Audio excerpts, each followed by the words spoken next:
Topic है class 9 CBSE में जो सेकंड चैप्टर है हमारा लीनियर पॉलिनोमियल। लीनियर पॉलिनोमियल में जो एक्सरसाइज है हमारी 2.2 सेकंड एक्सरसाइज है। बुक है गणित मंजरी और उसमें क्वेश्चन नंबर 3 और 4 कराएंगे। ठीक है, देखिए क्वेश्चन नंबर 3 में क्या है। The present age of Salil's mother is 3 times Salil's present age. ये एज से रिलेटेड क्वेश्चन है। ठीक है, after 5 year their ages would add up to 70 years. Find their present ages. सबसे पहले एज वाले क्वेश्चन में जो कुछ फाइंड करना, जैसे यहाँ पे कहा गया फाइंड देयर प्रेजेंट एजेस, अगर ना भी कहा होता तब भी हम हर बार क्या करेंगे, प्रेजेंट एजेस को मान लेंगे। लेट प्रेजेंट एज ऑफ सलील्स, पहला नाम आया सलील्स मदर, तो मैं सीधे सीधे मैं मदर लिख रहा हूं।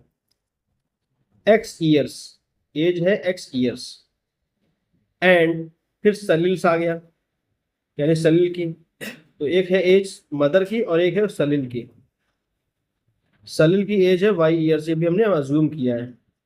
ठीक, अब क्वेश्चन को, ये पहला स्टेप हमारा क्लियर हो गया। अब क्वेश्चन को फिर से पढ़ेंगे।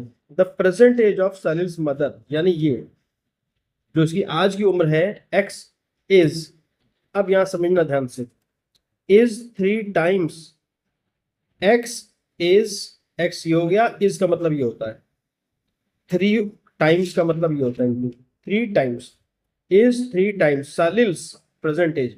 सलील की प्रेजेंट एज है वाई। इक्वेशन नंबर 1 हो गई, क्लियर। फिर कहते हैं आफ्टर 5 ईयर। अब आफ्टर 5 ईयर हमें एजेस फिर से निकालने पड़ेंगे। अब लिखेंगे एजेस आफ्टर 5 ईयर, या तो आफ्टर होगा तो बिफोर होगा। आफ्टर 5 ईयर, इस क्वेश्चन में आफ्टर 5 ईयर है, तो सबसे पहले आफ्टर 5 ईयर जो मदर की एज होगी, आज एक्स की है तो 5 साल बाद हो जाएगी एक्स प्लस 5 ईयर्स। ठीक है, ब्रैकेट लगा लेंगे।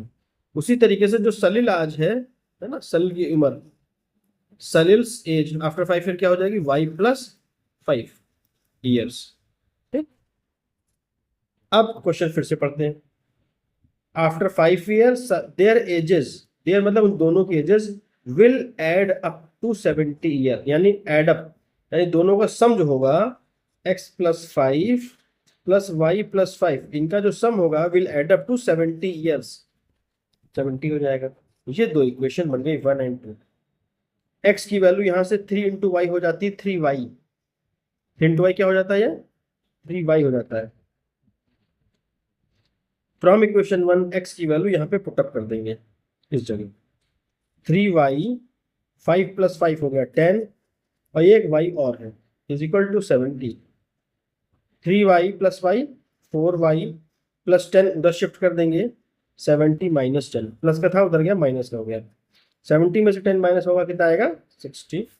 4y, y is equal to 60 upon 4 कर देंगे 15, तो y निकल के आ गया 15।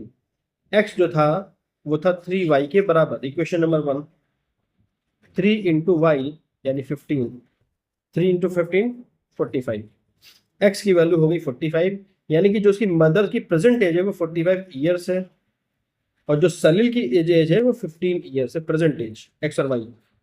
और क्वेश्चन में यही पूछा था उनकी present ages. Find their present edges मतलब मुझे एक्स और वाई की वैल्यू निकालनी थी। एक्स की वैल्यू 45 और वाई की वैल्यू 15। क्लियर। अब क्वेश्चन नंबर 4 पढ़ते हैं। The difference between two positive integers is 63. The ratio of the two integers is 2:5. Find two integers. जो कुछ फाइंड करना होता है वही मान लेते हैं। Find two integers. Let the two integers be x and y. ठीक। The difference between, अच्छा, क्योंकि दो इंटीजर कोई एक बड़ा होगा कोई एक छोटा होगा, हमने ये मान लिया कि x जो है वो y से बड़ा होगा। x और y है और x और y दोनों में से x बड़ा है y छोटा है। The difference between two positive integers, दोनों पॉजिटिव है। डिफरेंस का मतलब बड़े में से छोटे को माइनस कर देना, x में से y को माइनस कर देंगे। इसका मतलब ये होता है 63, इसका मतलब इज इक्वल टू 63। तो equation 1, the ratio of the two integers, पहला है x दूसरा है y, रेशियो है x अपॉन y का 2:5। क्लियर? तो कंफ्यूजन? चलो यहाँ पे एक बात आपको और बताते हैं। जब कहा जाएगा डिफरेंस तो हमने लिख लिया था x minus y equal to 63, the ratio of the two integers is 2:5।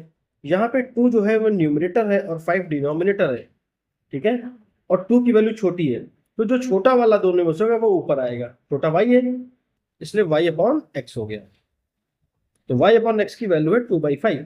Cross multiply करेंगे दोनों को, ठीक, y इंटू 5 5 हो गया, 2 इंटू एक्स 2x हो गया, सही।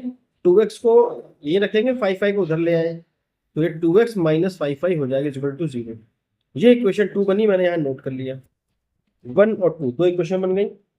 अब इक्वेशन 1 से x की वैल्यू निकालेंगे। इक्वेशन 1 ये माइनस वाई को उधर ले जाएंगे, तो ये हो जाएगा 63 प्लस वाई, ठीक। ये आया फ्रॉम 1, इक्वेशन नंबर 1 से x की वैल्यू आ गई, x की value in the term of y, x की value in the term of y। ये वैल्यू सेकंड इक्वेशन में x की जगह पे पुट अप कर देंगे। अब सेकंड इक्वेशन 2x माइनस 5 था, 2x x की जगह वैल्यू पुट अप कर दी, माइनस 5 इज इक्वल टू, यहाँ 0 था 0 लगा लिया। इसको सॉल्व करेंगे, 2 से इंटू करेंगे, 2 into 63 126, 2 into Y 2y minus 5y। इसी तरह इसको सॉल्व कर, 2y minus 5y minus 3y, minus 3y को उधर ले आए, 3 को डिवाइड कर दिया, y की वैल्यू आ गई 42, y 42 आ गया, ठीक है, एक वैल्यू है मालूम कीजिए। अब जो ये इक्वेशन थी हमारे पास 63 प्लस वाई, ये x की वैल्यू है, y की वैल्यू यहाँ रख देंगे, निकल आएगा, y की वैल्यू जो भी आई थी, y की वैल्यू आई थी 42, x इज इक्वल टू क्या होता है 63 प्लस 42, x की वैल्यू आ गई 105। यही दोनों हमारे answer, two integers are 105 and clear.